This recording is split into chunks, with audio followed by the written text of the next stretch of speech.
Well, many people are finding themselves back in the office, back in school, and back around people in general. That's true. And while some are excited, many people are also experiencing what is being called pandemic re-entry anxiety. News 12's Christy Reeder talked to a clinical psychologist about ways to cope.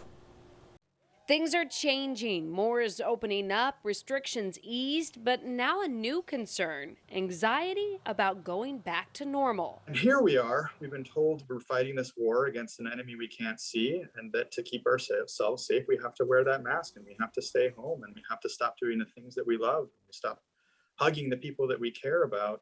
And all of a sudden we're saying, well, maybe it's time to stop some of that safety behavior. Maybe it's time to start living again. But as Dr. Mandel, clinical psychologist and faculty at NYU Langone, tells me, our brains are still trained to fight this invisible enemy. To step into the world and start hugging people again, it's going to be hard for a lot of us. Because we're now wired to keep ourselves safe, not to take risks. And with re-entry anxiety, it could be being anxious about commuting or returning to work or leaving your kid. It's kind of on a couple different fronts. Sometimes I have anxiety like, oh, leaving her, and she has anxiety, mommy, don't go. I think there's that, just like what you're comfortable with, right?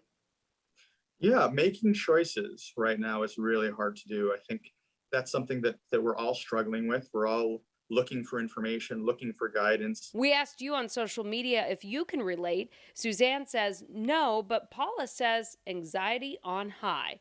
Dr. Mandel says cope by doing research on what you're anxious about, figure out what you can tolerate, and then go out into the world and take it one step at a time.